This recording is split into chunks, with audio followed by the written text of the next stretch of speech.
This meeting to order. Welcome to meeting number 29 of the Standing Committee on Transport, Infrastructure and Communities. Pursuant to Standing Order 1082 and the motion adopted by the committee on Wednesday, March 11, 2026, the committee is resuming its study on the loan from the Canada Infrastructure Bank to the Mercy River Wind Project. Today's meeting is taking place in a hybrid format pursuant to the standing orders. I'd like to make a few comments for the benefit of our witnesses and our members. First, please wait until I recognize you by name before speaking. For those participating by video conference, click on the microphone icon to activate your mic, and please mute yourself when you are not speaking. For those on Zoom, at the bottom of your screen, you can select the appropriate channel for interpretation, either Floor, English, or French. For those in the room, you can use the earpiece and select the desired channel. A reminder that all comments should be addressed through the chair. For members in the room, if you wish to speak, please raise your hand. For members on Zoom, please use the raise hand function. The clerk and I will manage the speaking order as best we can, and we appreciate your patience and understanding in this regard. Colleagues, I'd now like to welcome our witnesses for the first panel today. We have appearing before us the Honourable Gregor Robertson, Minister of Housing and Infrastructure. Welcome to you, Minister. And Department of Housing, Infrastructure and Communities, we have Paul Halucha, Deputy Minister. Welcome to you, sir. We're going to jump right into it, Minister, and for that I'm going to turn the floor over to you for your 5-minute opening remarks. Merci, Monsieur le Président. Thank you, Mr. Chair and committee members. Thank you for the invitation to appear today to discuss the Canada Infrastructure Bank loan for the Mercy River Wind Project. Minister Paul Halucha. And before I delve into this great project that will have such positive economic and social impacts for Nova Scotians, I want to make it clear that the Canada Infrastructure Bank is an independent Crown corporation. It works at arm's length from government in its day-to-day operations and makes its own investment decisions. These decisions are guided by rigorous due diligence, sound commercial discipline, and a focus on delivering real benefits for Canadians. As you are aware, in February this year, the Canada Infrastructure Bank announced a $206.4 million investment to support the development of the Mercy River Wind Project in beautiful Milton, Nova Scotia.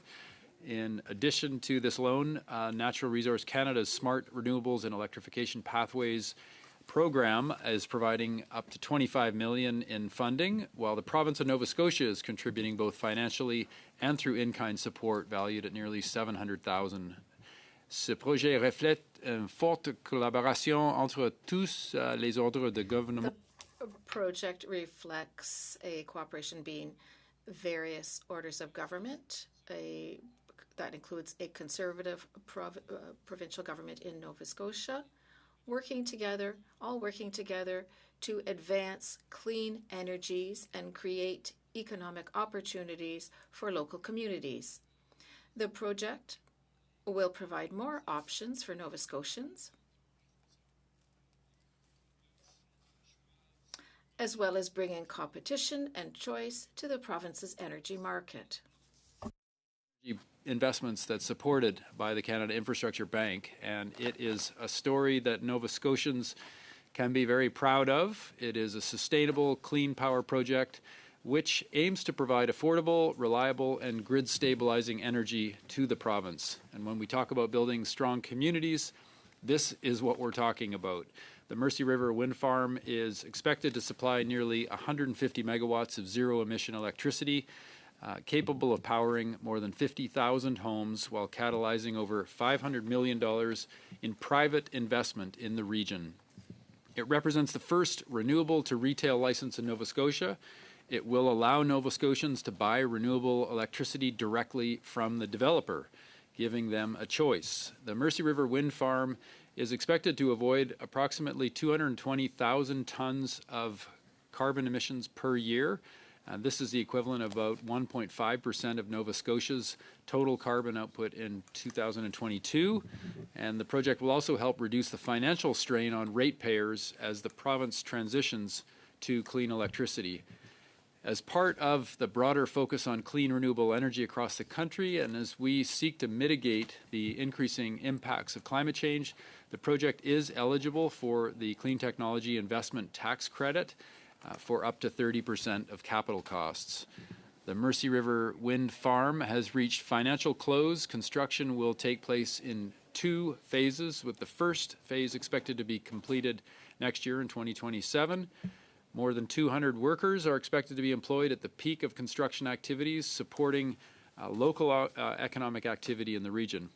Canada Infrastructure Bank's involvement is enabling a faster build-out of the project at a lower cost to ratepayers, consistent with Nova Scotia's commitment of achieving 80% of clean power generation via renewable energy by 2030. And as Minister, I will always be supportive of meaningful investments that create local jobs, that build local infrastructure, and promote energy independence, particularly in these challenging times. I will take the last bit of time to walk through the structure of the Canada Infrastructure Bank for the benefit of the committee.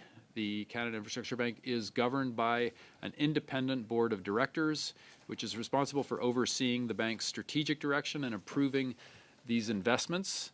This structure is designed to balance independence in investment decision-making with appropriate public oversight and transparency. The bank publishes information about its investments and performance on its website and through its annual reports.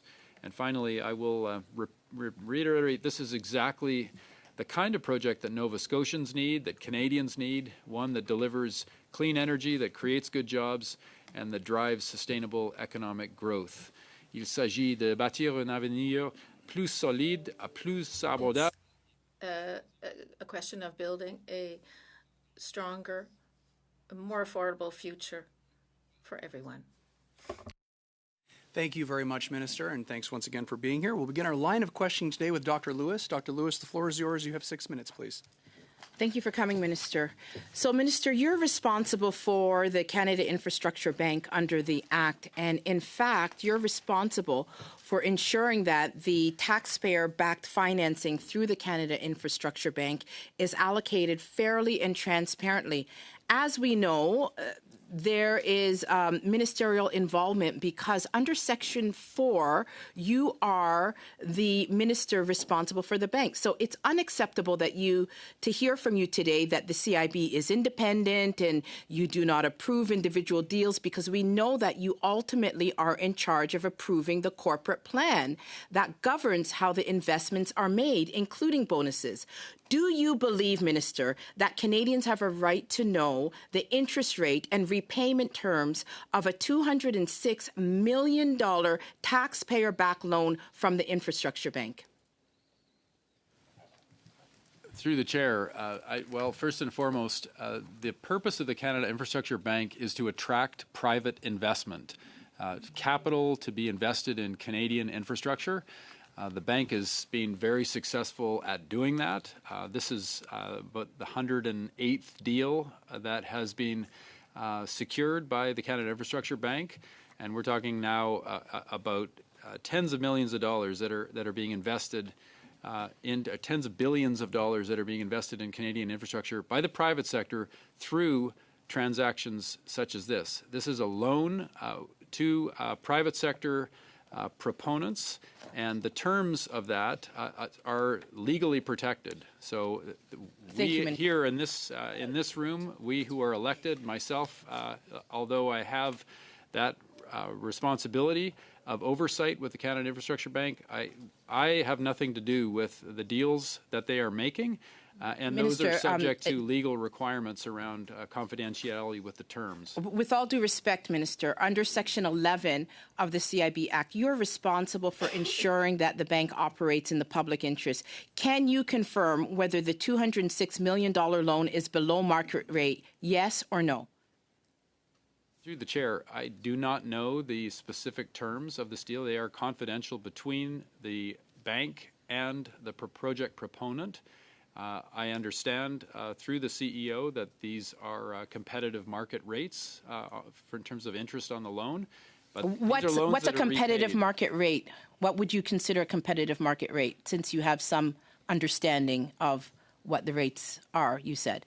I do not have any insight into what those rates are. But you said you understand that they're competitive market rates. So what is your understanding of a competitive market rate? At this stage, I'm not here to talk about what competitive But did you ask? rates are. You were told that it was a competitive market rate. Did you ask what that rate was? in your capacity of minister? My understanding is that this committee was informed by the CEO of the Canada Infrastructure Bank that this loan was done at competitive market rates. And so you understood that the committee was informed and you didn't make any inquiry as minister? You don't want to know? The bank's confidential loan agreements are not my business. But it's the committee's business, but not your business, and you're the minister. Is that what you're saying? That it's not the committee's business either. So, but they told the committee, and so you do not want to know what the rates are as the minister. Is that what you're saying to me? And that's not your business. As minister, I have oversight of the Canada Infrastructure Bank. The Canada Infrastructure Bank is attracting private capital through loan agreements for the Mercy River Wind Farm in particular in this case. Those agreements are subject to legal requirements on confidentiality. You approved a $40 billion budget for the Canada Infrastructure Bank, and you know that you claim that you are aware that they're issuing loans at market rates, and you do not even take the time to ask what is a market rate. Is that what you want this committee to believe, Minister? Through the chair, I'm not clear what the member is actually pursuing here. If she wants the confidential details of loan agreements that the Canada Infrastructure Bank is making and potentially jeopardizing investment from private sector into Canadian infrastructure. Minister, you're contradicting that yourself. seems to be You where said she's that going with they disclose the terms that it was at market rate. So there's no jeopardy here. And what I'm trying to establish is the rights of Canadians to know what their tax dollars, how they're being spent. Can you understand that Canadians believe that the Canada Infrastructure Bank is just an institution set up for liberal insiders to get below market rates money? And you're not here trying to clarify that, Minister, in your authority? Well, first and foremost, this project is supported by the Conservative government of Nova Scotia. So in terms of any partisan assertions, that's completely false. This project stands on its own feet with its own merits. It's creating jobs, it's creating clean power, it's investment from the private sector into Nova Scotia into a clean grid project. Okay, when were you first made aware of benefit. this project, Minister? I was aware of this project probably a week before the announcement that happened in Mercy River, which I was very fortunate to go to member present here who was hosting us in her riding for the announcement. So you were aware before it was finalized. And when you first became aware that individuals involved in the project had prior roles in the Liberal government or close political connections, what did you do about that, Minister? No, I had no knowledge of the deal terms, any of the specifics. That is between the Infrastructure Bank and the proponent. Thank you. Thank you very much, Minister, and thank you, Dr. Lewis. Next, I'll turn the floor over to Ms. Wien. Ms. Wien, the floor is yours. You have 6 minutes, please. Thank you, Mr. Chair. Thanks very much, Minister, for joining us today, coming back to Transport Committee and giving us a chance to learn more about this work. We know that Building Canada requires all of us to step into bold ideas about how we support and leverage good growth. We're seeing projects like this in the Mercy River Initiative supported through the CIB that brings together infrastructure financing and long-term economic development. This signals to Canadians a more coordinated approach to building not just individual projects, but systems that really unlock growth. For me, what's exciting about this is that we're reinvesting public dollars in a way that allows us to keep building to take on bigger and more ambitious nation-building projects. Minister, could you walk us through how projects like this align with the government's broader approach to building big, and especially when it comes to coordinating transportation, housing, and economic development across regions?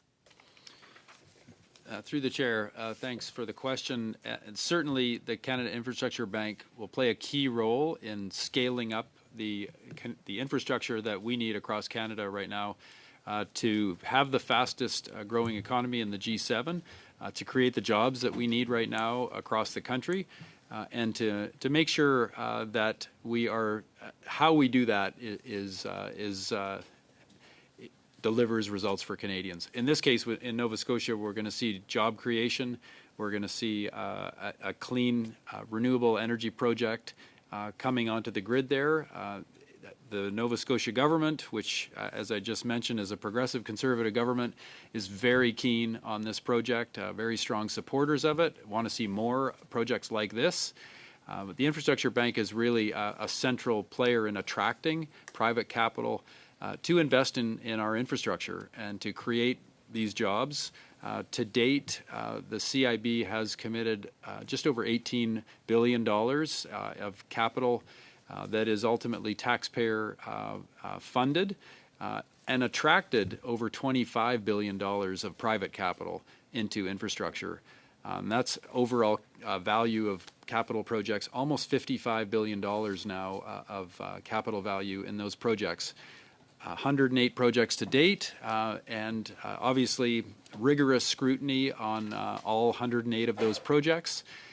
They report out annually through the annual report, but also lots of information available online.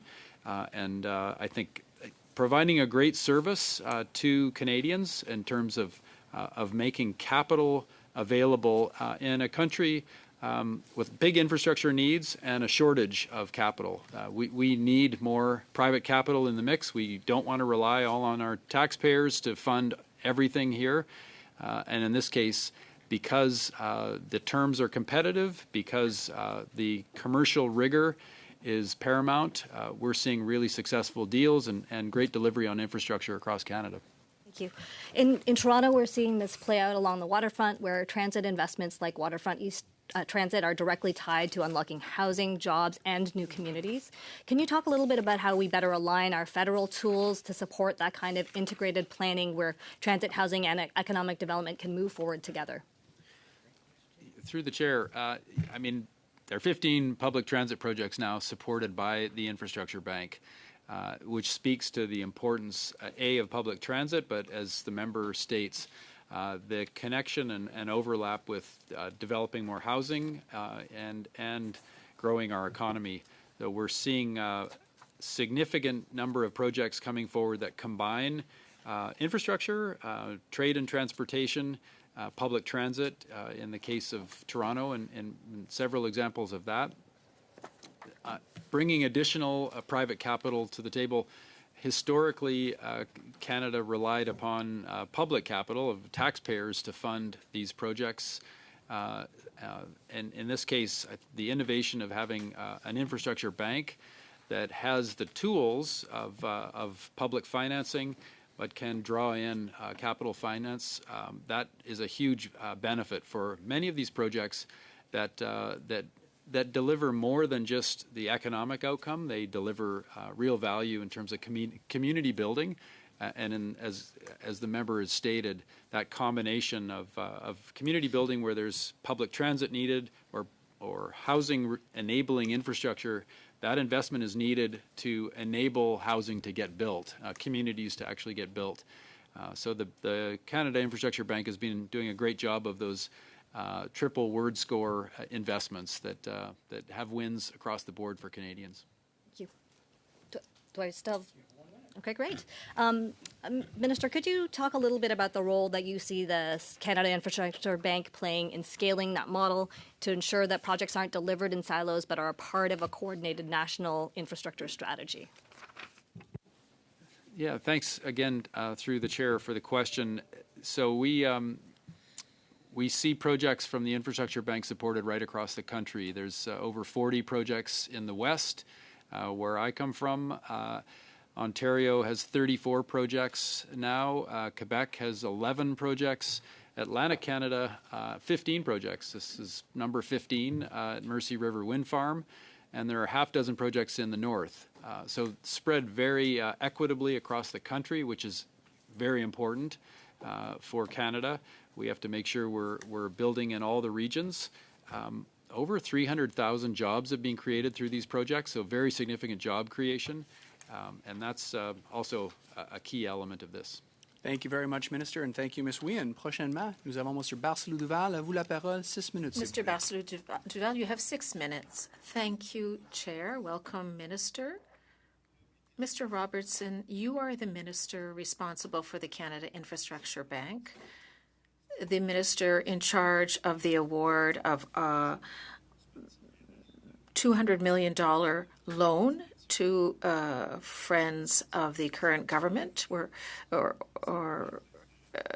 for example, Mr. Sampson, who's a brother of the former MP, Daryl Sampson, as well as his brother Edgar, who's also a brother of Daryl, and a brother of Scott Bryson, who was a minister under Justin Trudeau.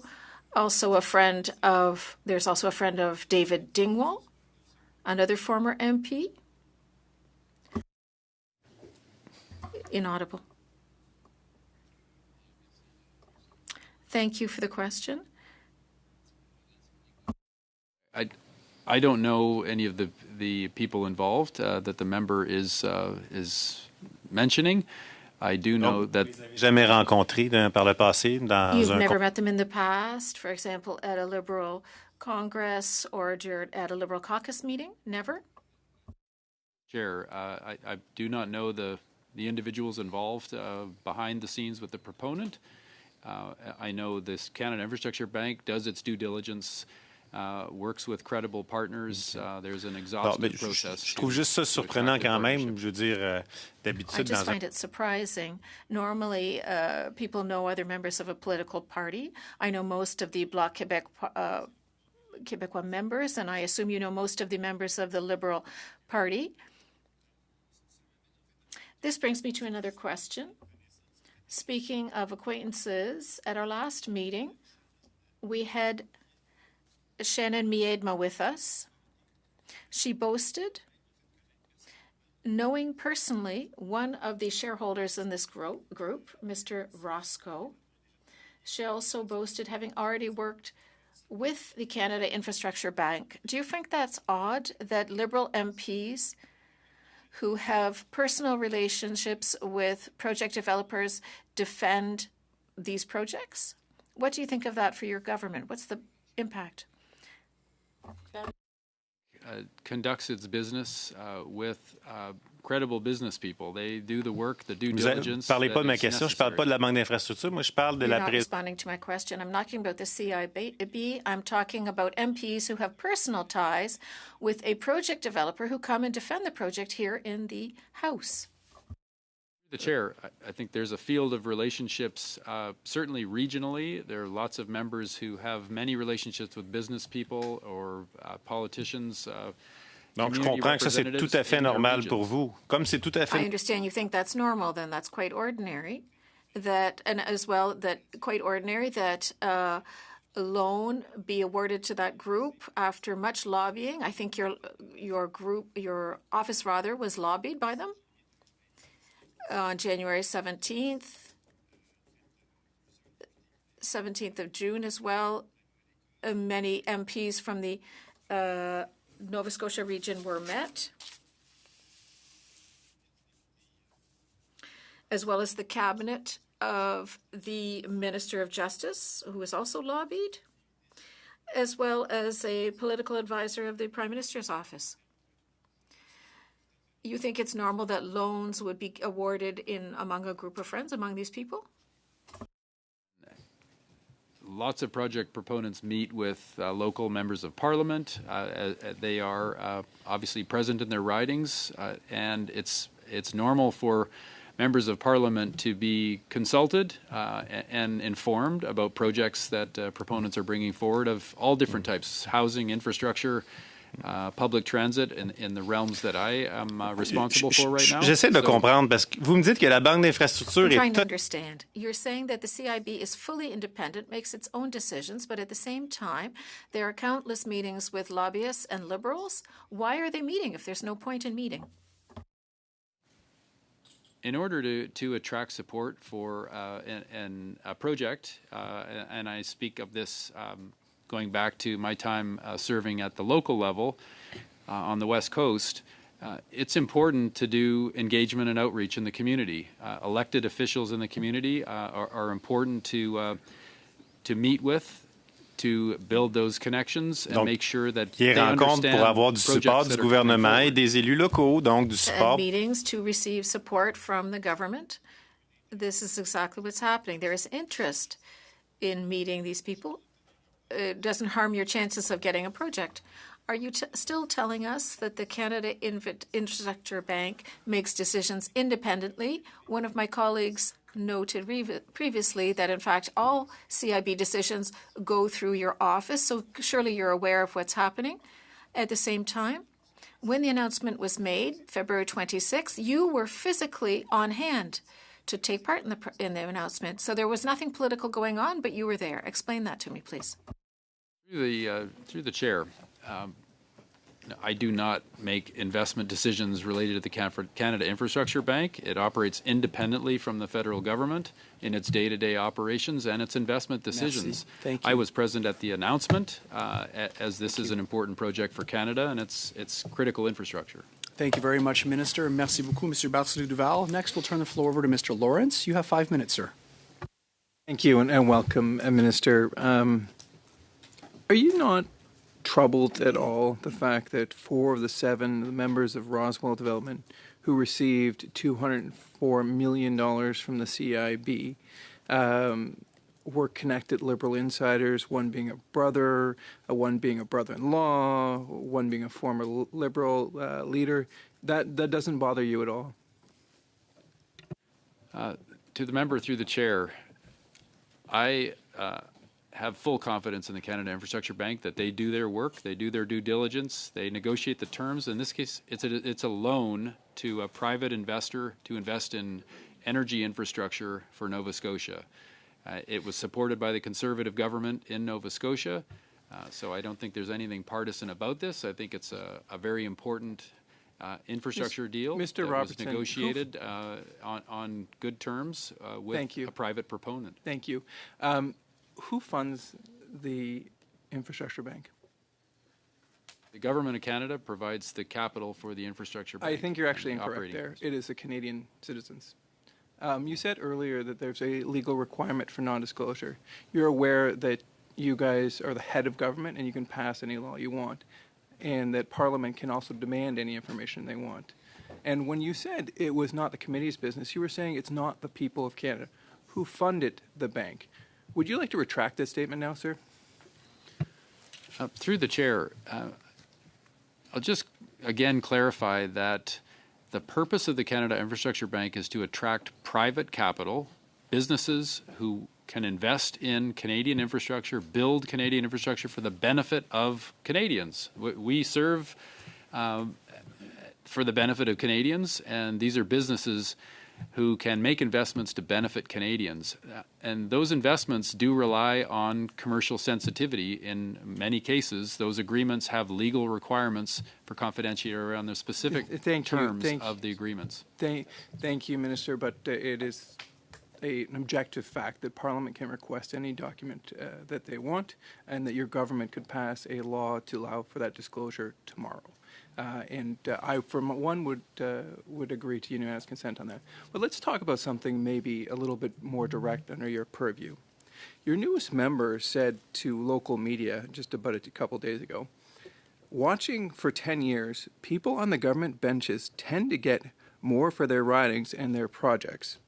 Interestingly, after I crossed, I had a call yesterday from the Infrastructure Bank, from the Infrastructure and Housing Minister's office, wanting to get together and talk about the things we needed for Sarnia-Lambton.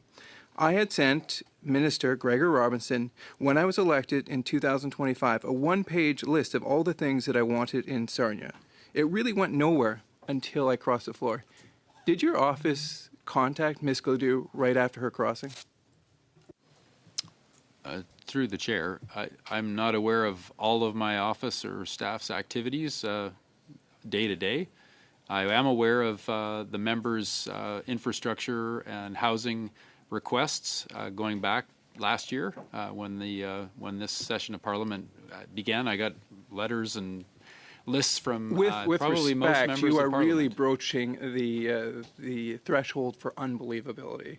The crossing of a member I would presumably think a fairly big deal, and for your office to contact her immediately after crossing, and then for that member to comment on it, I think that would be something you're aware of. So are you honestly telling the committee that you didn't know, you don't know whether your staff contacted Ms. Gladue?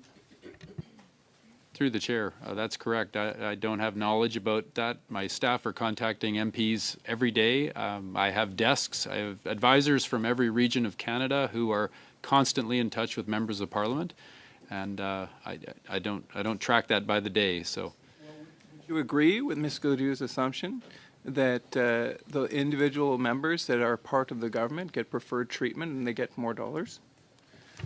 no, I disagree, and I think at this point we're talking about the work of the Canada Infrastructure Bank, which certainly has done many of their projects in regions, irrespective of who the Member of Parliament was. They've delivered those across the country right now. Thank you, Minister. I think it's quite clear that where we have the CIB give a development over $200 billion to a Liberal insider, followed up by your newest member saying that in order to get government dollars, you need to be a Liberal. I think it's quite clear where the evidence points. Thank you. Thank you very much, Mr. Lawrence, and thank you, Minister. Next, I'll turn the floor over to Ms. Fancy. You have 5 minutes, please. Thank you very much, and through you, Chair, thank you very much, Minister, for being here today. I think we can all agree, at least on this side of the floor, why we're here. And we're here because of my predecessor, who also worked on this project for 4 years while he was sitting. It wasn't until after the election that this project then needed to garner more support. So I just want to put that out there, that we're here today because someone lost. They're sore about it. They had an ego hit because they wanted to be the one to give this announcement, which would have been the largest announcement, or is the largest announcement ever given in my riding of South Shore St. Margaret. So I want to just say that this is really the reason why we're here, people. In terms of affordability and energy poverty, I think sometimes that we forget right now, Nova Scotians pay some of the highest rates for power in the country. So the Conservatives can talk every day during question period about affordability, but when we have some of these projects with capital investment in small rural ridings, where we're from, this is huge. We also need to remember that some of the criteria that had to be met, and it took over 4 years to meet some of this criteria, 35,000 homes needed to be signed up. They garnered 50,000 homes. And the reason why they did this was because back in 1992, the then Conservative government they sold one of our Crown corporations, or our public utility, to Nova Scotia Power. And since then, we have been under this monopoly in our province, paying some of the highest rates. They were allowed to then, within that whole plan, to have rates of 9% increase every year, or up to 9%. We just had a rate increase a couple of weeks ago. It was actually the day that we first talked about this here in committee, of 8.1%. So when we talk about energy poverty, like, people literally in our province of Nova Scotia, it's having a hard time to keep the lights on. I also want to talk a little bit today about rural inclusion. So this is a very rural riding in Nova Scotia, and sometimes we always feel like we have to react to change instead of shaping it. So projects like this help shape change in our communities. We also had 200 jobs. I know anyone across the way right now, if you had someone potentially wanting to take 200 jobs away from the people in your riding, you'd be a little peeved off as well. I said peeved off. Also want to mention at the end that our provincial premier is a PC, and he fully supports this. Right? So, Minister, and I want to thank you too, because not always do I have ministers that will come and do these announcements in my riding. And I had Minister come, as well as Minister of Energy as well. And I'd like to start by asking you, Minister, what element of this announcement are you the most proud of to see delivered? Through the chair, thanks to the member for that question. Well, I was very happy to see this announcement come forward. I've been really impressed with the array of projects the Canada Infrastructure Bank funds. Clean power has been a significant part of that for the CIB, particularly working with First Nations, with Indigenous people to basically secure their energy security in the north with renewable projects. That is good for those communities. It's resilience, and what I see with this project is a much larger version of that for Nova Scotia. Nova Scotia, as you state, has real challenges with clean power supply is not there. And the other piece that I think is really compelling is this is a first stage in a much bigger build out of renewable electricity on the Atlantic coast of Canada. Nova Scotia has enormous wind resources, both offshore and some onshore. This is an onshore project. Enormous resources in Newfoundland, onshore as well. These are world-class wind resources that Canada is currently not reaping any benefit from. Nova Scotia is leading the way here with, I think, an exemplary project, leveraging private capital, and creating energy choice for Nova Scotians, as well as building those initial building blocks to have a much larger clean grid in Atlantic Canada, which I think will benefit many more Canadians than just the Nova Scotians. Thank you very much, Minister. I believe my time is out. Yes, it is. Thank you, Ms. Fancy, and thank you, Minister. Next, prochainement, nous avons encore une fois Mr. Barcelou-Duval. Mr. Barcelou-Duval. Thank you, Chair. Minister, you may be well aware that at the Bloc Québécois, we think the Canada Infrastructure Bank is an institution that should be abolished. In fact, the Transport Committee has said the exact same thing in its report. We fear that the CIB is serving partisan purposes. And now we're hearing that $200 million is being awarded through the Canada Infrastructure Bank to Liberal Party insiders. This type of decision feeds the impression of the Canada Infrastructure Bank image. Does that undermine its public image to Canadians? I think if you look at the array of 108 different projects across the country, there are great outcomes for Canadians far and wide. I think there's been a significant private investment that has been leveraged from that. These are loans, so they are being paid back. I think there's been some language used Monsieur le Ministre, by some c'est des members prêts dont on Minister, these are loans inaudible. You have not responded to my question. Does this erode public confidence when loans are awarded by an institution such as the CIB? You're responsible for it, and they're being awarded to Liberal insiders. Quite the opposite. I think there is a great track record by the Infrastructure Bank of investing in very compelling and viable projects across Canada. The bank is bringing funding back in. The loans that have been made are solid. The capital is being repaid, which is the whole purpose of the Infrastructure Bank to begin with, to provide capital that could be repaid. Si ces prêts-là sont faits à des conditions du marché, comment ça se fait que vous ne voulez pas nous dévoiler les If conditions? those loans are awarded at market terms, why are you not willing to share the terms with us? Through the chair, the terms are legally protected by confidentiality between the parties, and that's the Infrastructure Bank and the proponents of these projects. They have language in their agreements that protect the commercial viability around the loan, and we need to respect that. Vous savez que c'est un droit constitutionnel des comités de recevoir les documents. You know that it's a constitutional right. Dr. Lewis, you have 5 minutes, please. Thank you. So, Minister, you stated that you were present at the announcement on February 26th. Did you know about the Liberal connections to the project before you attended the announcement, or did you learn after you attended? I did not know anything about that when I attended the announcement. That information came up since that time. So when did you learn about it, Minister? I'm not sure when I heard there were assertions around that. I don't remember. It was some weeks ago. Okay. I think around the business of this committee. Okay. So once you became aware that there were Liberal connections associated with the project, did you take any steps to ensure that there was no real or perceived conflict of interest? Yes or no? Through the chair, the Conflicts of Interest and Ethics Commissioner is charged with ensuring all of the work that we do here in the Government of Canada is subject to their rigorous scrutiny. So you're saying no, you personally did not. Is that correct? I personally did. Sorry. You personally did not take any steps to ensure that there's no real or perceived conflict after you learned that Liberals were involved in on the company that's receiving those funds?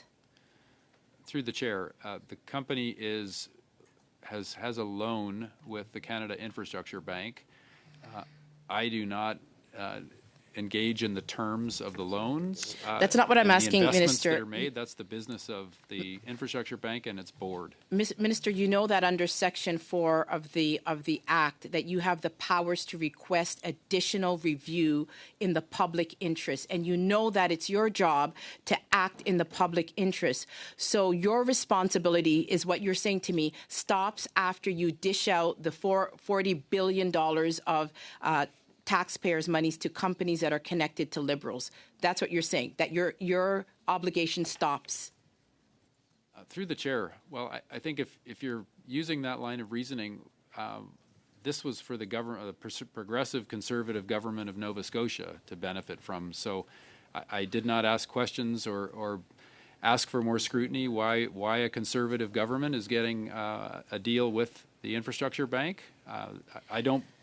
My sense in looking at this is that there are no partisan issues that are relevant here. The commercial terms of the loan are negotiated by the bank, and they will deliver a successful outcome for the government Canada. So, for the record, your position is that there are no partisan issues related to a $206 million loan that's given to Liberal insiders. So I'm going to move on. Minister, this $206 million federally supported project in Nova Scotia actually contracted Vesta from Denmark and also major contractors from the UK and United States. Yet you say that the Canada Infrastructure Bank is supposed to be for the benefit of Canadians. Why did you approve, or why are you okay with this project contracting foreign supplies? The member through the chair, the Infrastructure Bank has financed this project in part. It's up to the proponent of the project, those project partners, to do the procurement. Those decisions rest with the project partners. We certainly encourage Buy Canada. I have done that directly with the Infrastructure Bank in my role with oversight. We now have a cross-government commitment to Buy Canada, but this project was ahead of the curve before that policy of government came in, and in terms of Buy Canada, that's a recommendation that we're making to all of the Crown corporations that they do everything they can to Buy Canada. But ultimately, those decisions are made by the project partners.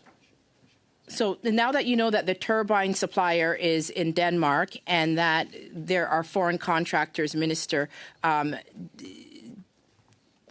is there anything that you're going to do to make sure that this is in the best interest of Canadians? Given the scale of the taxpayer-backed project, did the department assess whether there were Canadian industries that were considered first? Through the chair, well, my department does not do that review or consideration. As I said, the project partners do their procurement. Thank you. The Infrastructure Bank makes a decision on the financing. Thank you Key very much, components are sourced Dr. by Lewis, foreign and companies. Thank you very much, Minister. Next, we'll go to Mr. Kellaway. You have 5 minutes, sir. Well, thank you, Mr. Chair, and hello, Minister and Deputy Minister. Thank you for being here today. I'm going to go through a couple of things that are truths, facts, and those that are not facts. So we talked about quotes earlier in this testimony. We talked about Premier Houston, who said that this project represents not just clean energy and jobs, but hope for Nova Scotians. I think that speaks to something real, quote unquote. We think about 20 years ago when Stephen Harper spoke about Atlantic Canadians being self-defeatist. That was false then. It's false now. I look at the Mercy River project, and from what we've heard, was successful in terms of getting a loan based on its merits. That's important to recognize, but it's also important to recognize that if you look at CIB, which we have, well, this binder would indicate that, there's a lot of interesting projects that were funded by CIB. One was funded to the tune of $31.3 million. Now, connecting 1,000 households to high-speed internet. The roughly 1/3 of this particular county had no adequate internet access before this investment. So I'm holding out hope that that project was judged on its merits and judged on its attributes in a solid business plan. That particular project was in Northumberland, home to Philip Lawrence. I dare say that were there any Liberal insiders there next to Philip Lawrence? I dare say not, because the process does not enable that.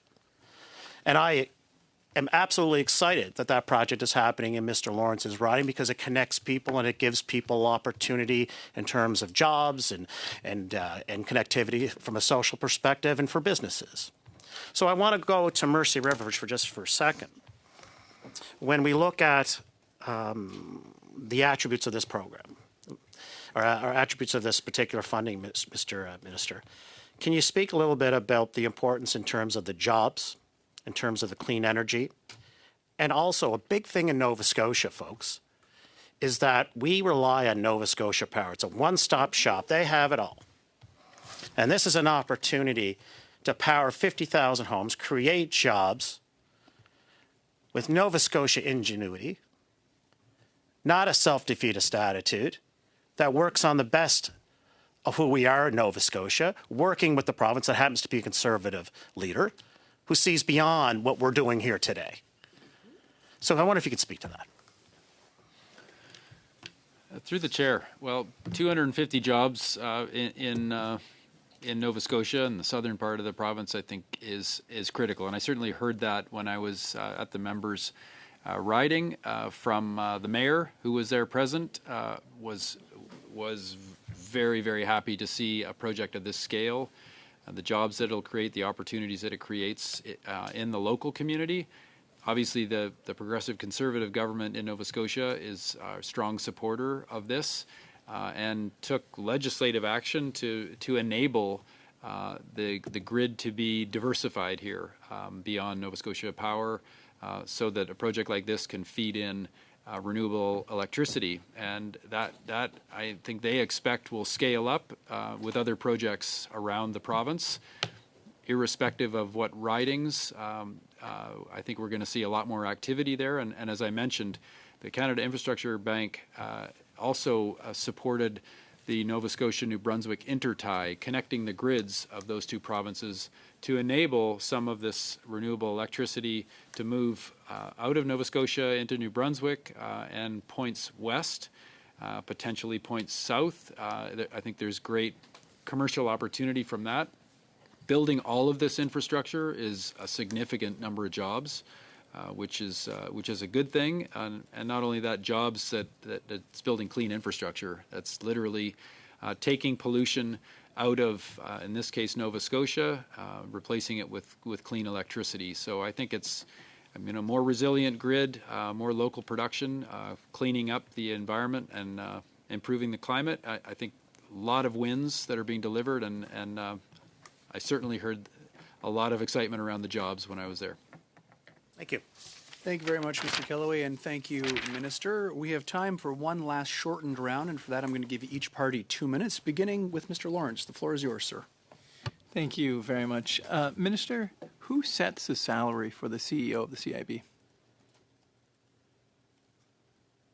The salary for the CEO is set by Cabinet through Governor in Council. And how much does he receive in a year? The CEO's salary right now, give me a second here. I don't know if I have it handy. I'll save you some time, Minister. With over the bonuses, with bonuses, it's over $1 million that he receives. So that would give you a fair bit of control over his actions. I would think that the individual that controls your salary has a fair bit of control over that position. Is that not fair? No, I think there is clear oversight of the work that the CEO is doing through the board.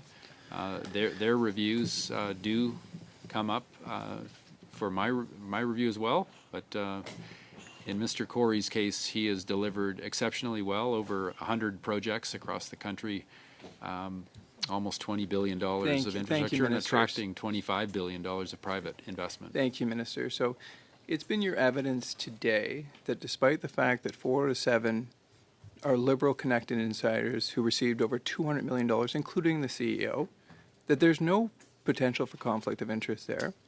That despite your own members saying that your government has a preference for Liberal members getting money, that has no conflict of interest. And the fact that you control the salary of the CEO has no control, you have no control or no power over the CIB is like, I don't even know how you keep a straight face, but.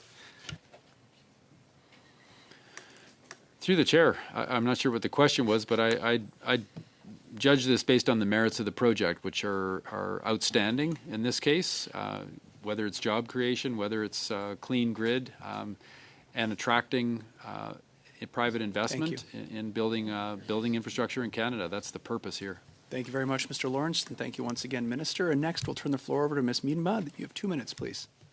Thank you so much, Mr. Chair. Happy to be back here again as part of this fishing expedition motion. Thanks, Minister, for being here. I'm the Member of Parliament for Halifax. Before that, I was the Director of Environment and Climate Change for the City of Halifax, who entered into an agreement to purchase 75% of its energy requirements through this wind development project, should it happen.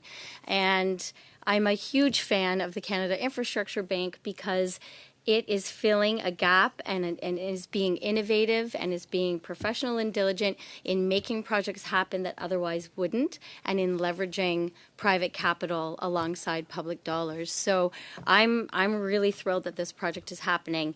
I wonder if you could just speak a little bit to like the importance of the model of the Canada Infrastructure Bank in helping us address what we're facing as a nation today, to scale up and to scale big and build our country strong. Thank you. Through the chair, thanks to the member for the question. Many of these projects that are financed by the Canada Infrastructure Bank are challenged to proceed without private capital involved. They're large, complex projects. And attracting private capital is a critical piece of the puzzle for us to advance, particularly in these times when investment has slowed, when we see the housing market slowed down in some parts of Canada because of the uncertainty.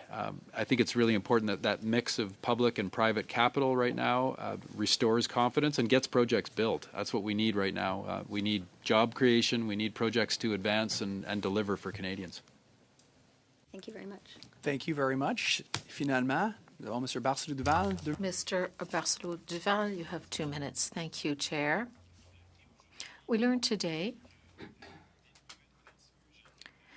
that the latest floor crossover received an office right after moving to your party, the Liberals, in the House. Or rather, she received a call from the Infrastructure Bank asking what she needed in terms in infrastructure help. You say you weren't aware of that. We want to believe you if it's true. However, I find it odd that you wouldn't know. I'm sure that you're just as ignorant as I am. Are you therefore going to investigate and report? Through the chair, well, I don't. My understanding is there was nothing directly with the Infrastructure Bank or with the department. De votre bureau, c'est correct aussi d'abord, c'est ça? Donc, si c'est dans... Whether it was from your office, it would be fine too. It would be fine if it were another.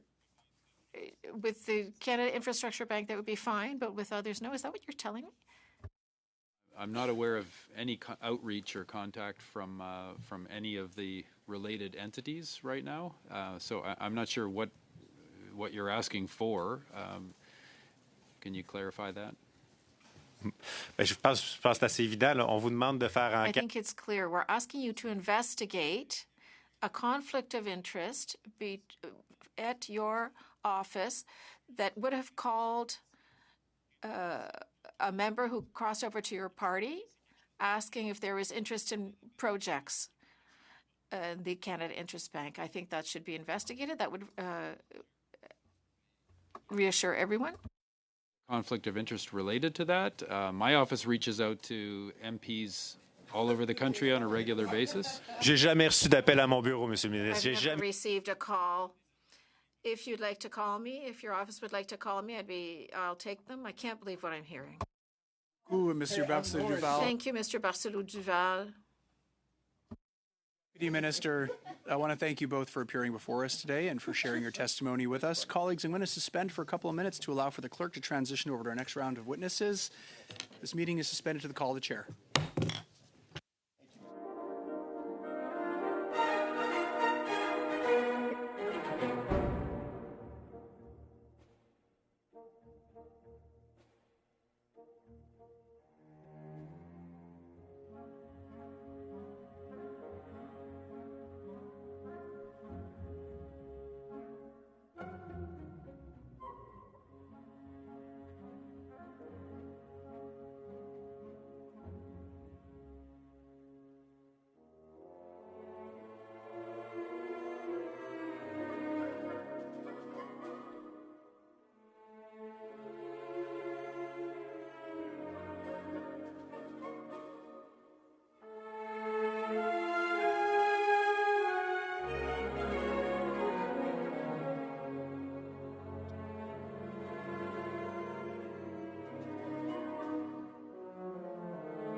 Back to order. Colleagues, appearing before us for the second half of today's meeting, we have from Waswell Development, Inc., Daniel Roscoe, Chief Executive Officer. Welcome to you. Mr. David Howell, Chief Financial Officer, joining us by video conference. Mr. Michelle P. Sampson, Board Chair by video conference. Welcome to you. Mr. Mitchell Bryson, Director on the Board by video conference. Welcome to you as well. And finally, Mr. Edgar Sampson, Director on the Board, joining us by video conference. And we also have from Slate Asset Management, Mr. Jeff Rogers. Thank you for taking the time to appear before us today. We'll begin with our opening remarks, and for that, I will turn the floor over to you, Mr. Roscoe. You have 5 minutes, please. Thank you, Mr. Chair. My name is Daniel Roscoe. I'm a professional engineer with 20 years of experience working on renewable energy projects. Roswell Development, Inc. was founded in 2018 to continue work many of us have been doing to further renewable energy development in Nova Scotia and export the experiences we have gained in Nova Scotia internationally. In 2020, we started to consider working with the Renewable to Retail program under Nova Scotia's Electricity Act. Further to that effort, we applied to the Utility and Review Board and were granted the province's first retail electricity license in 2021. We created a new subsidiary, Renewable Energy, Inc., to hold the license and to provide an alternative to Nova Scotia Power, which currently holds a monopoly on retail electricity supply. Around the same time, we began development work on the Mersey River Wind Farm to be the first source of generation for our license. The Mersey River Wind Farm is located on roughly 20,000 acres of provincial Crown land in Queens County in Nova Scotia's South Shore.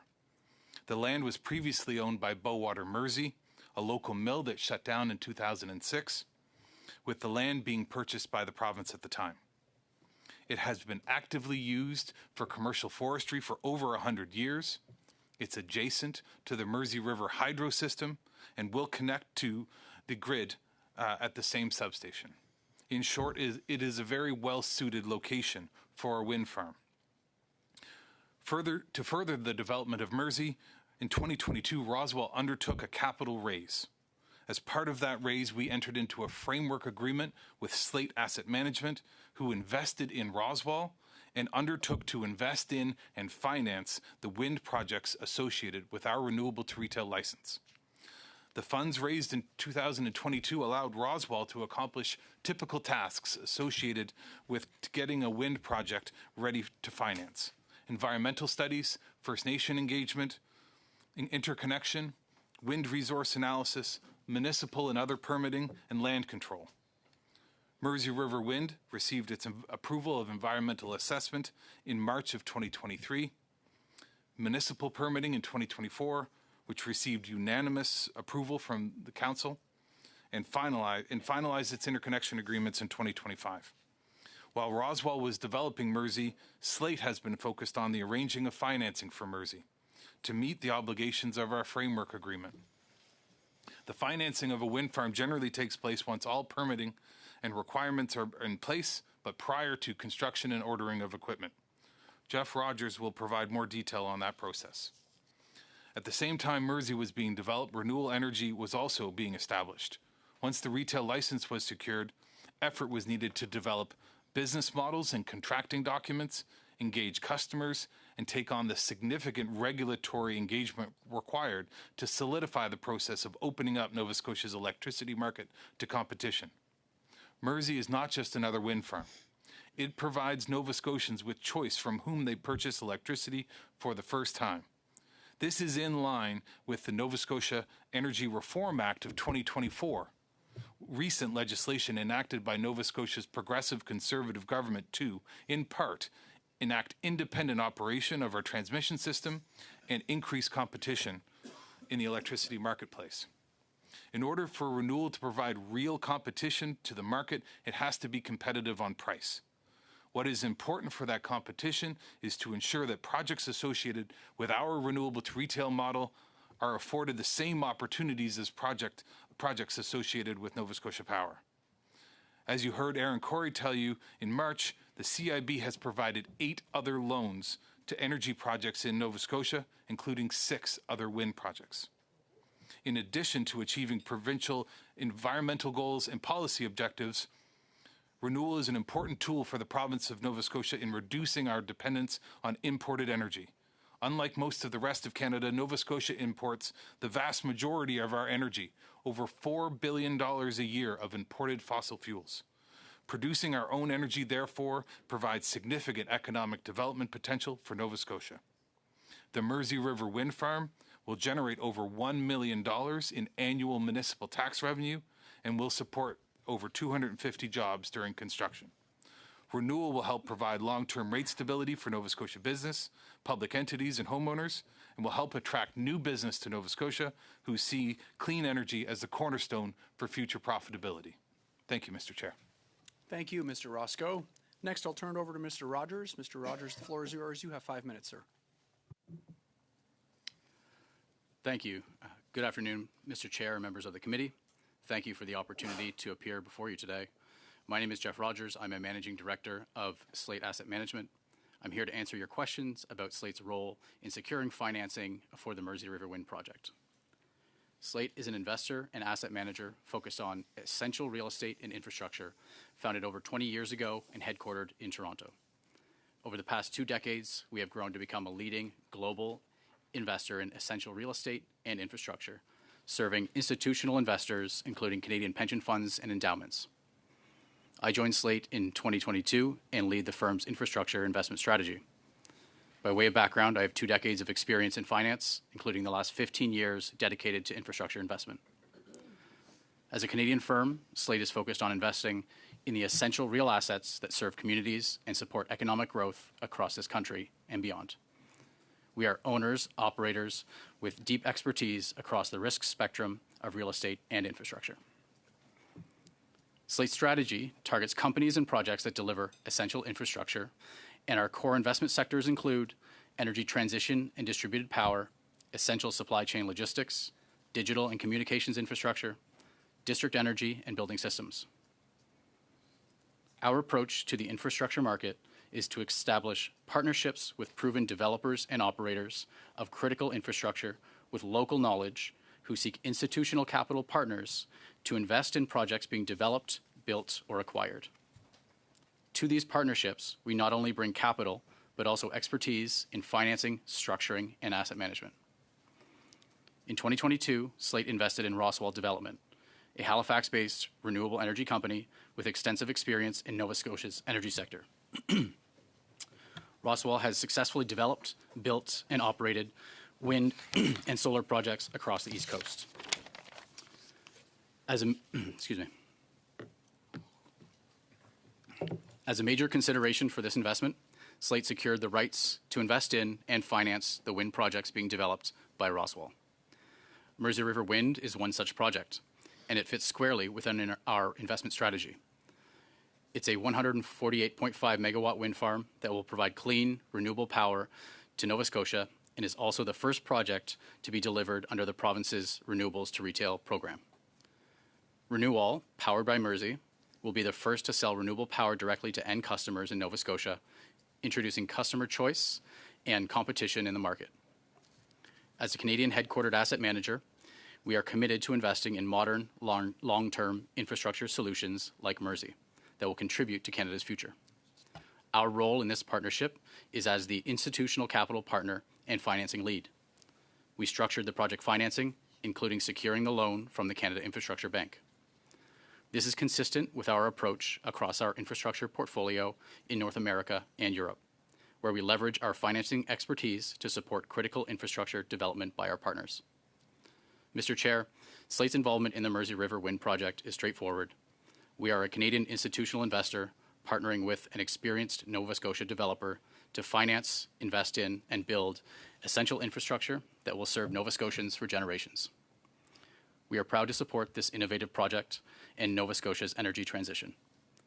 The project will deliver clean power, create local jobs during construction and operation, and provide Nova Scotians with greater choice in their electricity supply. I'm happy to answer questions the committee may have about Slate's role in this project. Thank you. Thank you very much, Mr. Rogers. We'll begin our line of questioning today with Dr. Lewis. Dr. Lewis, the floor is yours. You have 6 minutes, please. Thank you. Thank you to the witnesses for attending. So we know that a project of more than $200 million was backed by the government and for your energy project, your private energy project, and it was extended at below market taxpayer funded rates. And this is raising some serious concerns and questions about whether the project is financially viable without subsidies and whether there were political connections that played a role in the approval process. So when the public funds are at stake, it's natural for Canadians to have a right to know who is behind the project and whether there are political connections that played into how the funds were advanced and approved. And we've heard from members today, we've heard from you, Mr. Roscoe, that this was a completely legitimate transaction. So what I would like to hear now from you, Mr. Roscoe, is that you have family that's connected to the former senior Liberal figures. Is that correct? Thank you, Mr. Chair, for the question. Yes, my father-in-law is a former member of Parliament. Okay. And can you also confirm whether Mr. Sampson previously served as a member of the Legislative Assembly and interim leader of for the Nova Scotia Liberal Party? Yes, I believe that's Mr. Chair. I believe that is accurate, yes. And can you also confirm that Mr. Bryson is the brother of a former federal Liberal cabinet minister and advisor to Mark Carney? Yeah, Mr. Chair, yes, that is accurate. Okay. So can you tell me, Mr. Roscoe, is there any other political connection that hasn't been disclosed to this committee that I haven't raised today? Mr. Chair, not that I'm aware of, no.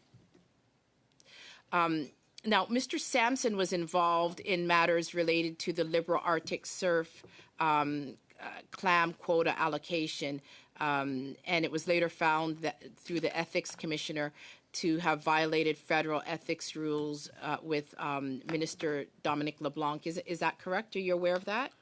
I'm generally aware of that, but I'm not familiar with the details, Mr. Chair. So you're aware that did happen. That's correct also, correct? Yes, Mr. Chair. Okay. Mr. Roscoe, did the company seek any private financing, yes or no? Thank you, Mr. Chair. The answer to that question would be yes. As we indicated earlier, when Roswell undertook a capital raise, the money that Roswell raised to facilitate the development of the Mersey River Wind Farm and engage Slate Asset Management to arrange financing for the projects, all of the capital raised by Roswell at that time, along with Slate, are all from private sources. Okay, and why didn't you continue with private funding? As part of the framework, thank you, Mr. Chair, sorry. As part of our the framework agreement, which we've previously talked about, the role of Slate Asset Management was to arrange the financing for the Mersey River Wind Farm, and Jeff would be more appropriate to tell you about the details of who they engaged and the process that they went through as part of that. Okay. So do you know if any of the officers or directors were asked to give a personal guarantee, or have they given a personal guarantee for the loan? Thank you for the question, Mr. Chair. no one from Roswell was involved in the financing of the Mersey River Wind Farm. At no point did any of our directors or staff engage with the Canadian Infrastructure Bank in arranging that. And that would include your question, Dr. Lewis, which was at no point did anyone provide any personal guarantees. Okay, so the entire risk of this project is the taxpayers bear the entire risk of this project. No officer or director of the corporation is bearing that risk. Okay, let me just ask one final question to you. Actually, at this time, I think I'm finished with my questions. I'm going to ask for some indulgence from the chair that given everything that we've heard in this investigation, I'd like to give notice of a motion for productions of documents which I have sent to the clerk in both official languages. And the motion that I'm putting on notice is for transparency and accountability for the $206 million taxpayer-backed financing. Canadians deserve to know how the project was approved, what risks were taken, and whether the public money replaced the private investment. The motion asks the committee to issue an order to the Canada Infrastructure Bank to produce all unredacted records, communications with ministers and MPs, internal due diligence and full loan terms, including interest rates and guarantees. We are requesting that Roswell Development to provide their communications with the government and the bank and all records showing that the private financing they pursued before turning to the taxpayers.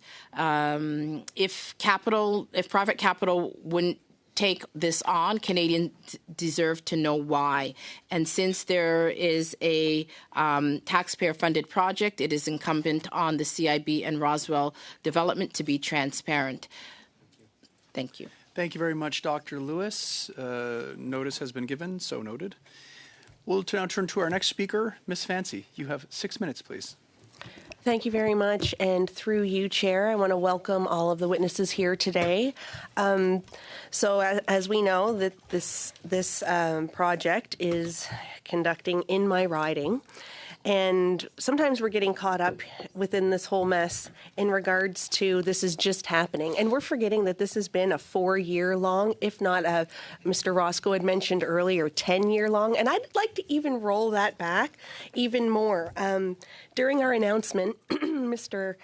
Roscoe, you mentioned in the announcement that this has kind of been a lifelong dream of yours to have some type of project like this. And you had referenced way back to grade 8. In writing your first essay in regards to how important this is for our province. And I wanted to mention that today because we keep thinking about this has just been a done deal within the last 6 months or the last couple of months, and it hasn't. This has been a lifelong dream of yours, hasn't it, Mr. Roscoe? Thank you, Mr. Chair. Yes, I have, since junior high, been quite passionate about alternatives for fossil fuels and the importance of renewable energy for Nova Scotia in particular. I think myself, as a former educator, probably would have given you an A+ on that essay. In regards to some of the people that are signed up for our project, the criteria was you needed 35,000, but we ended up having over 50,000 people in Nova Scotia, businesses, municipalities, ratepayers, sign up for this project, more than we had even expected. And I'm getting, since this has become newsworthy, I'm getting calls to my office and constituency office daily about how can I sign up for this. So this is how, like, for all of us here today, this is how important it is to Nova Scotians, this type of project. We also have to remember that all 3 levels of government are involved in this project, whether it's the province helping with the Crown land, whether it's us as the federal government, whether it's the local municipality. Projects like this don't come along very often. And it's the support that we need to give both our proponents, but also the people in our constituents. Some do talk to that. I also wanted to mention the town of Bridgewater. So they had put out an energy poverty report saying that in Nova Scotia, currently $4,000 a year are what people pay for their electricity. So I'm looking at that with 94,000 constituents in South Shore St. Margaret's. That's $376 million that is potentially leaving my riding. And projects like this, we want that money back in our riding. We want those jobs to come, especially where we're a little rural riding. So, Mr. Roscoe, I'd like to ask you, how have the local communities been engaged throughout the development process, and how is that contributing as this project progresses? Thank you very much, through the chair, for the member's question. We've been very pleased and excited with the amount of interest that has been generated for our alternative electricity supply in Nova Scotia. As some of you may be aware, we have only had one option for electricity in Nova Scotia for over, I think, 30 years or so now.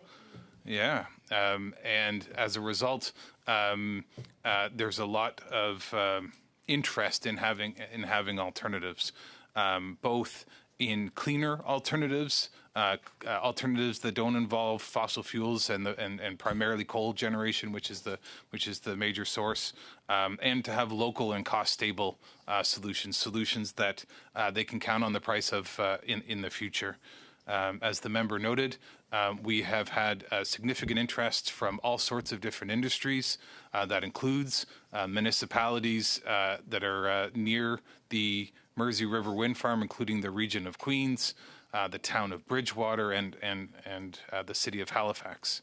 We have had thousands of individuals sign up to buy power from us, and a range of over 30 commercial entities throughout the province and in every federal riding in Nova Scotia. So we're very pleased with the uptake and the level of interest. It has been the energy sector in Nova Scotia is quite busy. There's a lot going on, as noted previously with other projects. So it hasn't always been easy for us to distinguish ourselves from the other work that's going on, in Nova Scotia for both electricity and other energy projects. So to that end, we are very pleased to have been able to announce the financing that the project was arranged, and that has played a significant role in increasing the level of interest in our retail electricity offering. Thank you very much, Mr. Roscoe. I'd also like to ask the question, because initially a lot of our consultations were rolling back 4 years ago, so before my time as a new member of Parliament. So looking at my predecessor, Mr. Perkins, I'm wondering, was he, yes or no, involved in the community consultations when this began? Thank you, Mr. Chair. Yes, we met with Mr. Perkins on multiple occasions to brief him and his staff about the Mersey River Wind Farm. Thank you very much, Ms. Fancy. I know it goes quickly, Ms. Fancy. And thank you, Mr. Roscoe. Prochainement, nous avons M. Barcelou-Duval, 6 minutes, s'il vous plaît. Mr. Barcelou-Duval, you have 6 minutes. Thank you, Chair. Welcome to our witnesses. During our last meeting on the subject, we had the chance to receive the head of the CIB, Mr. Aaron Corey. In his testimony, in fact, in a letter he sent to us, he mentioned that the project for which you obtained a $206 million loan from the CIB faced financial and structural risks in particular, and that given the risks, traditional funders weren't ready to provide the necessary funding. Now, when you hear that, you ask yourself questions. Can you confirm that private funders refused to fund your project and that under normal conditions your project would not have gone ahead? Merci pour la question. Si je comprends bien, la banque a offert un financement pour un projet éolien qui est typique. L'innovation liée aux renouvelables et que le secteur privé a refusé de financer votre projet. I'm sorry, Mr. Chair. I'm sorry. The question is it true? We stopped at 4.5 minutes. The question was The interpretation, yeah. It's working now? Well, because they're speaking English. Oh, anglais, c'est pas un problem. Sorry. Can you let me know, Mr. Rogers, if when I speak in French, you're getting the translation, please? Donc, je vais juste faire une test pour I'll voir. just do a test in French to see if you are in fact hearing interpretation. Yes? All that you didn't receive from Mr. His follow-up. Donc, la deuxième question, Mr. Barcelou-Duval. Mr. Barcelou-Duval, your second question. I'll allow you to ask the question a second time and restart the clock after that. The question I asked was, is it true that your project was refused private sector financing, rather? Is it true that the private sector refused to fund your project? Thank you, Mr. Chair. The development process for the Mersey River Wind project was a fairly lengthy one, and we investigated several options in terms of financing for a project of this nature, and that's typical for any infrastructure project at the development stage where you would exhaust all potential options for financing. Donc, si je comprends bien, la Banque d'infrastructure So if I understand correctly, the CIB was your last chance because the private sector refused to fund your project. Yes or no?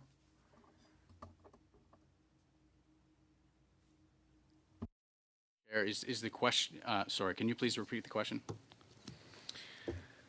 En fait, je vous pose la même question. I'm asking the same question since the beginning. Did the private sector refuse to finance your project? Yes or no? Mr. Chair, we went through an extensive process to raise private sector financing. I can't Oui ou non? C'est simple. Yes or no? A simple yes or no. Pardon me? It's simple. Yes or no? He directed towards me. Yeah, we just, one at a time, colleagues.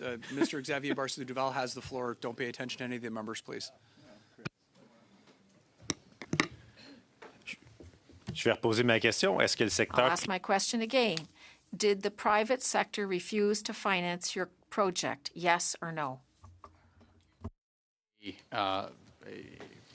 Canvassing of the market. OK, mais vous me répétez la même chose depuis le début, mais vous me répondez keep pas. Repeating yourself, but you're not answering with a straight yes or no. I'm asking you a question, and you're just repeating yourself. Unless you tell me that Mr. Corey lied to us, the reality is that the information he gave us is that the private sector refused to fund your project and that the CIB was your last resort.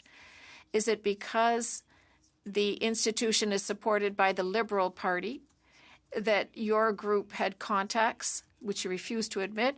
Is the reason that without the Canadian Infrastructure Bank, you would not have been able to finance your project? Mr. Chair, in terms of the financing of the project, I can confirm that the Canada Infrastructure Bank is not the only financing provider to the Mersey River Wind project. The innovative nature of delivery of energy for the first time in Nova Scotia. Est-ce que sans la Banque d'infrastructure du Canada... Without the CIB, would your project have gone ahead? Without the Canadian Infrastructure Bank funding, would your project be able to have gone ahead?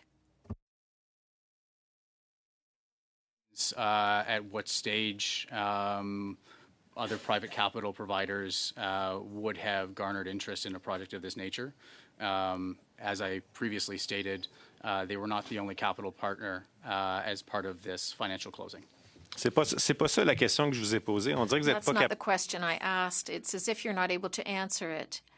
And yet the MPs who spoke before were able to answer my questions. I find this very odd. I asked you a simple question, a simple yes-no question, and yet I'm not able to get an answer from you. I think it's truly odd. I'll go to Mr. Roscoe. Mr. Roscoe, is it true that your group met many lobbyists for the Liberal, many people who lobbied the Liberal Party? Thank you, Mr. Chair, for the question. Yes, members from Roswell have met with a number of members of Parliament and other government representatives as part of our engagement for the development of both the Mersey River Wind Farm and its the Renewable to Retail program that we're developing. Thank you. Merci. Thank you, Mr. Roscoe. Merci, Mr. Barcelou-Duval. Next, we'll go to Mr. Muse. Mr. Muse, you have the floor. 5 minutes, please. Thank you, Mr. Chair, and thank you to the witnesses in the room and virtually. Are there other wind projects in Nova Scotia that are being financed by the private sector? Are there other wind projects in Nova Scotia that are being financed by the There are other wind projects that we're aware of in Nova Scotia that have both private capital as well as Canada Infrastructure Bank financing. There's no other projects that are solely being financed by the private sector?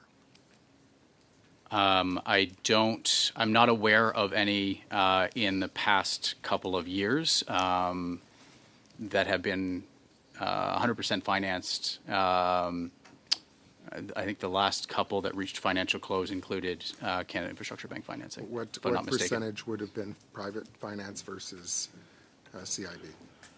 I can't answer that question. I don't have a proprietary data from those projects and B, the list of all wind projects in Nova Scotia at my... What is the ratio for this project? For this project? Yeah. Do you mean in terms of... Private versus the CIB loan? The short answer is there's substantial private capital as part of the financial close of this project, the details of which are commercially confidential. Okay. So we're talking about, approaching $250 million with CIB loan and other federal subsidies. So the question that my colleague, Mr. Barcelou-Duval, kept asking and not getting really an answer to is, would this project have been viable without the CIB and I think the CIB financing provided some benefits to the innovative nature of the delivery model, and in particular the renewables to retail program, first of its kind. Not to get too far in the weeds, but project-based financing tends to novelty and structuring tends to be complicated. So their involvement was a benefit for the project overall in moving forward. So obviously there's a gap that the private sector was unwilling to fill. So is it fair to say that this project is really dependent upon this public financing in order to proceed? I think the project, Mr. Chair, the project benefits from the Canada Infrastructure Bank financing. In response to your question, I'm sorry, can you repeat the question? Just my question is with regard to whether or not this project would be viable at all without CIB funding. So in other words, it's fairly dependent upon that. I think dependencies, Mr. Chair, regarding dependencies, I think the loan itself was structured in a way that provides certain benefits for the project characteristics, being the first renewables to retail program of its kind. Definitively, I don't think there's an answer to your theoretical question. Okay. So again, not exactly clarity. So earlier you indicated that there were no personal guarantees provided by principals or executives in the project. So really the public is assuming the risk. Mr. Chair, for project-based financing, personal guarantees would be abnormal and not market convention. This is like a project-based financing that has it's a very tight financing structure, and personal guarantees are not typical of project-based financing. Okay. So, I mean, the linkages to the Liberal Party have been established. You know, political relationships were leveraged, whether formally or informally. What safeguards were put in place to make sure that those connections had no influence on the approval of this decision? Yeah, Mr. Chair, just one point of clarification. The project-based financing was for the Mersey River Wind project, which we led the financing for, which is distinct from Roswell Development, Inc., who led development through to financial close. Thank you very much, Mr. Rogers, and thank you, Mr. Muse. Prochainement, nous avons Mr. D'Entremont. Vous avez 5 minutes. Mr. D'Entremont, you have 5 minutes. Monsieur le Thank you, Chair. this evening.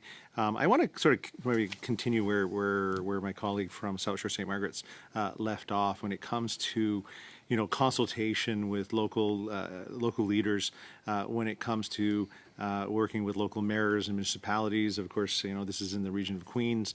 There are a number of different communities in and around that area. I'm just wondering how your consultation went with, you know, the region of Queens and with the other leaders in that area. Thank you, Mr. Chair, and to the member for the question. We have had substantial interest from the community members and in particular the municipalities on the south shore of Nova Scotia. As I noted previously, we have 4 municipalities that have signed up to buy power from renewable energy, and 3 of them would be on Nova Scotia's south shore, the town of Bridgewater, the region of Queens, and the district of Shelburne. Have all signed up to buy power from us. In particular, the Mersey River Wind Farm is located in the District of Queens, and we were very pleased to receive unanimous approval from the Council of Queens for the development agreement associated with this project.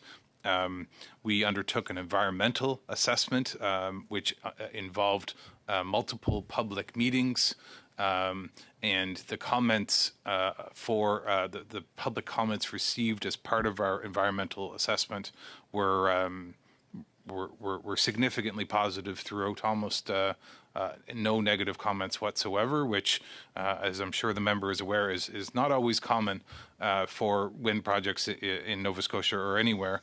And I think, if I would, the reason for our tremendous support that we enjoy from the south shore of Nova Scotia is because this project is different. This project is the first wind farm in Nova Scotia to not sell to Nova Scotia Power. It allows customers to buy renewable energy directly, and we think that is a big differentiator and has garnered significant community support throughout the region. During that consultation process, did you reach out to federal members? I know you reached out to my office, and we had a nice long chat about that. And I'm just wondering if you had the opportunity to talk to the member for South Shore St. Margaret's prior to Ms. Fancy being the member. Thank you, Mr. Chair, for the member's question. Yes, we've attempted to engage with all members of Parliament from Nova Scotia regarding this project. As I stated previously, there's a significant amount of energy-related activity taking place in Nova Scotia, onshore, offshore, hydrogen, and so forth.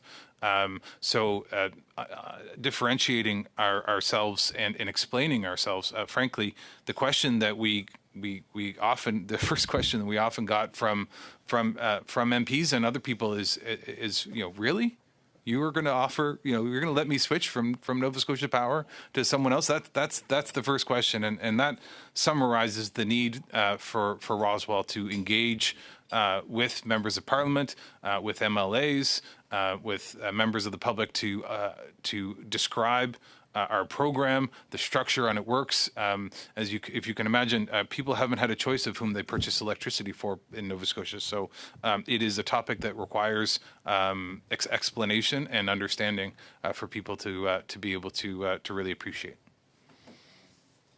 You know, as I was positive with the project, I know I'm pretty sure that Mr. Perkins was positive on it and was supportive of the loan and of the total project. So I'm just wondering, as we try to decipher, why funding was provided to it. I mean, I'm just wondering whether Mr. Perkins did some work for you to try to, get the government to support your loan. Thank you, Mr. Chair. I can't speak to Mr. Perkins' personal opinions on the project or the efforts that he undertook indirectly.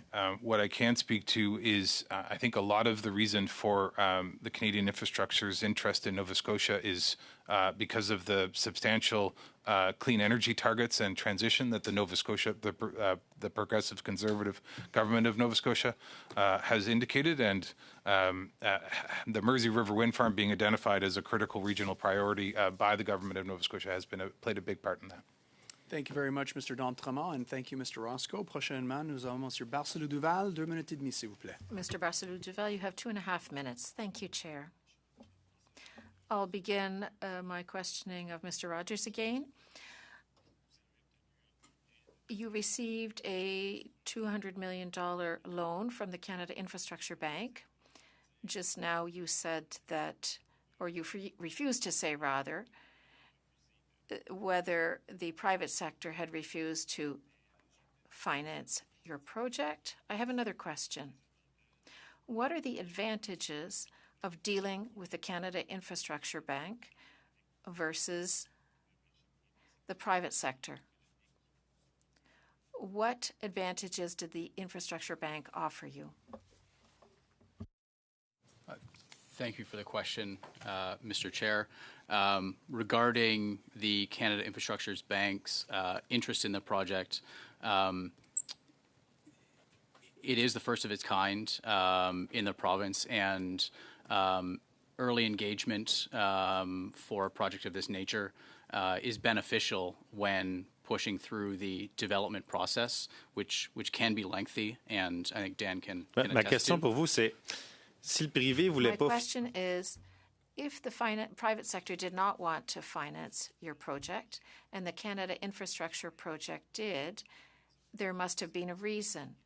Or was it that the private sector was asking very high rates and the Canada Infrastructure Bank offered lower rates? What is the difference? Otherwise, why go to the CIB if there's no advantage? Was it that only the Canada Infrastructure Bank was willing to take the risk? The private sector found it too risky? Thank you, Mr. Chair. As previously stated, as infrastructure investment professionals, we would explore all avenues of financing, specifically for development projects of this nature. We would undertake.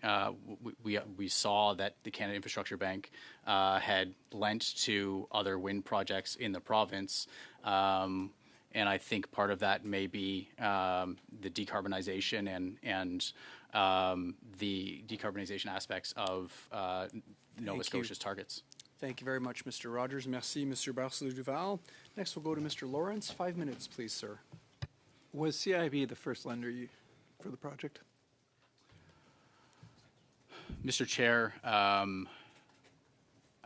don't recall exactly the first potential financing provider we would have spoken to about this project. Not spoken to. Were they the first lender signed in the paperwork? Mr. Chair, as is customary for project financing of this nature, all loan documents reach financial close. No. Were they the first? Yes or no, sir? This is Parliament. You don't have the ability to not answer. Thank you, Mr. Chair. As I was attempting to explain, financial close is reached when all project-based financing... Were they the first one to agree to lend to the project? Thank you, Mr. Chair. As I was attempting to answer, it's project-based financing takes place where there's a single financial close and all documents are executed simultaneously. Mr. You are being incredibly evasive. And you know what? You're not just offending me, but you're offending millions of Canadians. You received over $200 million from Canadian tax dollars, and you can't answer a simple question. This is disrespectful, sir. Disrespectful. Mr. Corey indicated in his testimony that the repayment terms were flexible. In other words, if you didn't hit certain revenue targets, you wouldn't have to repay it. Is that true? Thank you, Mr. Chair. I don't recall Mr. Corey's testimony being exactly as you portrayed it just now. As I was attempting to explain, all of the financing is closed simultaneously. Mr. Rogers, that's not the question. Is there forgiveness built in the repayment terms? In other words, if certain revenue targets are not hit, you do not have to pay back the CIB loan. Is that correct?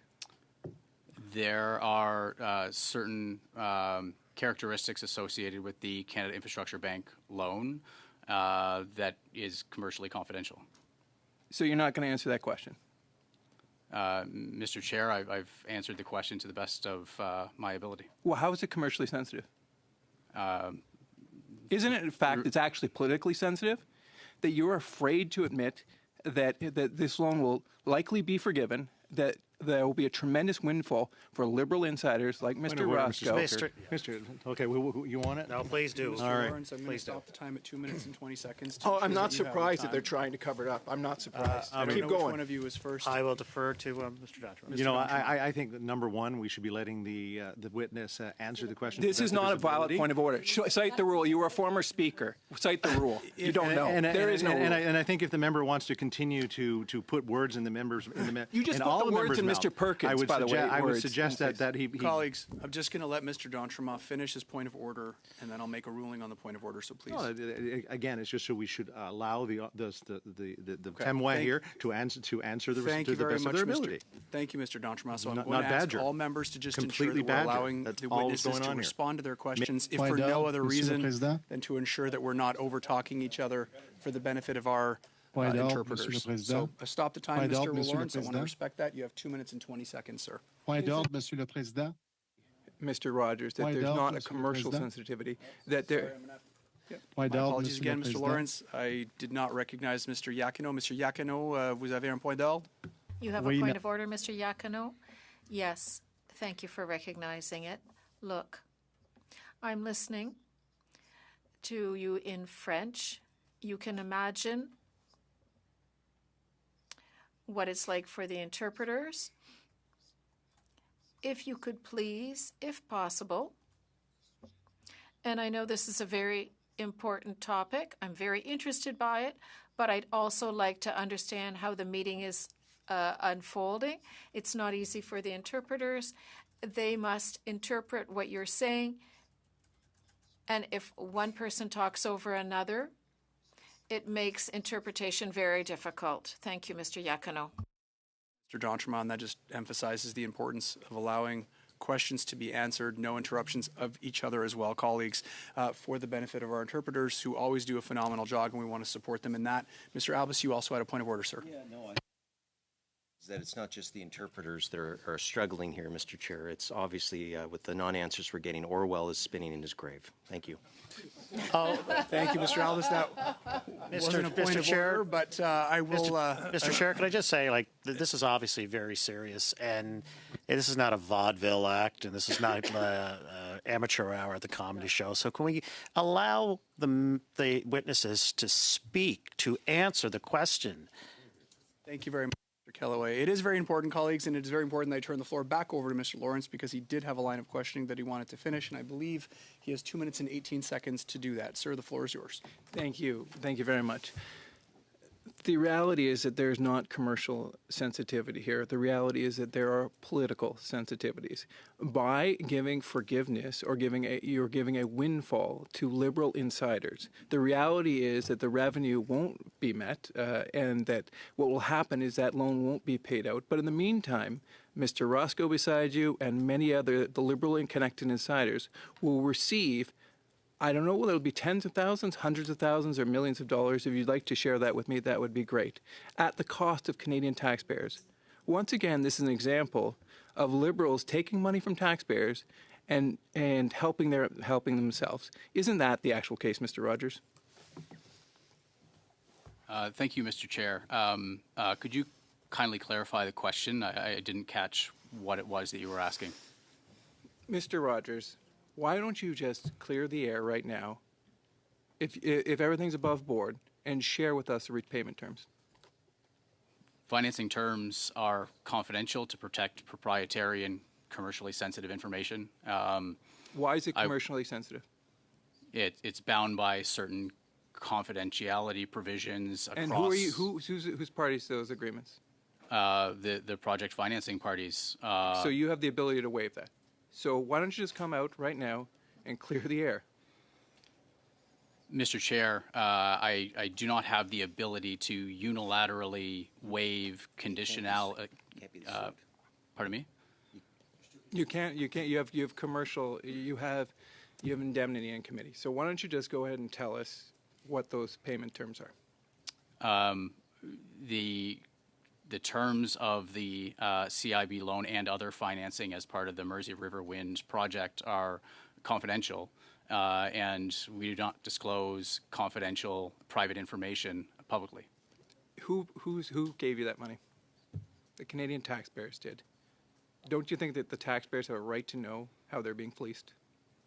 The Canada Infrastructure Bank contains certain review rights over the project proceeds, the progress of construction, and the appropriate safeguards that would be in place for any project-based financing of this nature. Thank you very much, Mr. Lawrence, and thank you, Mr. Rogers. And finally, for today, we'll turn the floor over to Ms. Fancy. You have 5 minutes, please.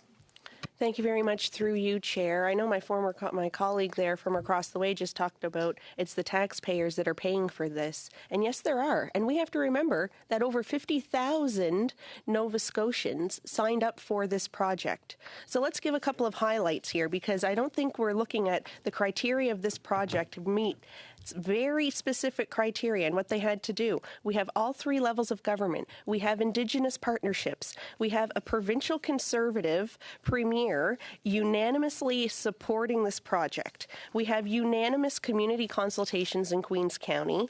It takes away a monopoly from 1992, over 30 years ago. We have the 30,000 they needed. We had 50,000 people sign up for this project. I think we believe in Nova Scotians. We believe in ingenuity. We believe in innovation. And we are future-proofing our province here with projects like these. I would like, in ending, Mr. Roscoe, if you could talk to us about what is your long-term vision for this project and future projects for Nova Scotia. Thank you. Thank you, through Mr. Chair, for the question from the member. The member is accurate in that this is the first project of which we hope of many. Our license is not restricted to the energy from one project.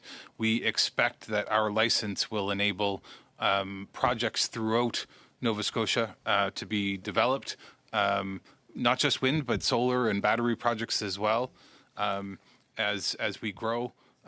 One of the main reasons that we focused on the renewable to retail program was that previous procurements for renewable energy are few and far between. There was a period of almost 10 years where we didn't install any wind turbines in Nova Scotia.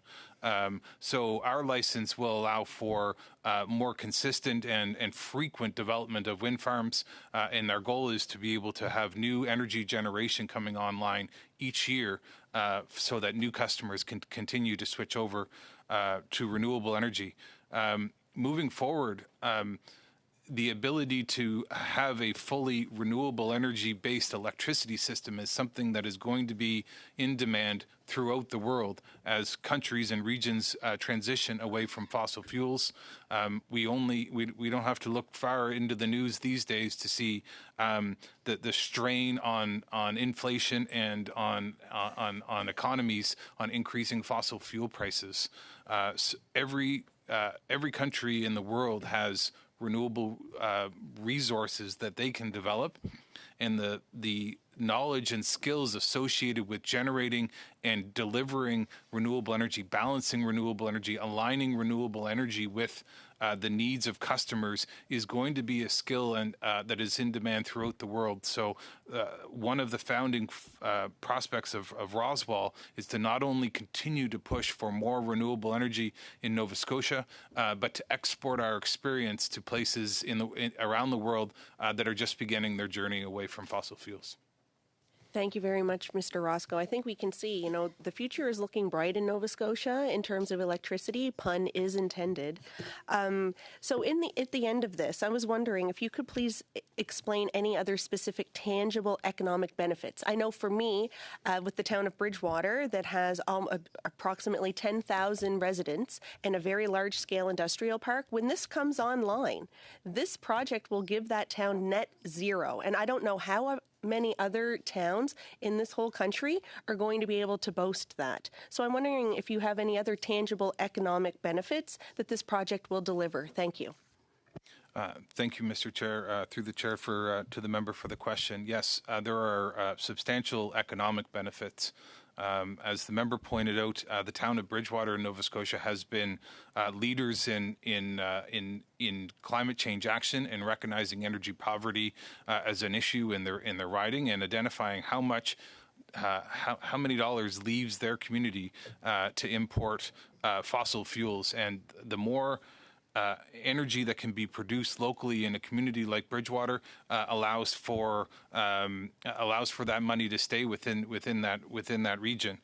There are a number of reasons that companies and municipalities have signed up to buy clean energy from renewal, meeting climate targets. Publicly traded companies, companies that export to markets like Europe, which have carbon and border adjustments, and some companies are just looking for stable cost pricing as well. Thank you very much, Ms. Fancy. And on behalf of all members of this committee, I'd like to thank all of our witnesses for appearing before us today and sharing their testimony. Colleagues, before I adjourn, I just wanted to give all members heads up that next week we will endeavor to adopt the budget for the NAV Canada study, but also we have some housekeeping to do with regards to providing guidance to our analysts for the studies that we've already concluded. So the clerk and I will endeavor to include some of the time to do that, and we'll endeavor to do that next week. Sound good to everybody? Yes, Mr. Albus. Thank you, Mr. Chair. I just wanted to remind everyone that B'nai B'rith is really interested in participating, so I really hope Liberal members can maybe caucus a little bit and see if they are willing to do that. I think they asked us to do the study on cybersecurity in Canada's airports, and I would hope that their requests would be welcomed. Thank you very much, Mr. Albus. With that, colleagues, this meeting is adjourned.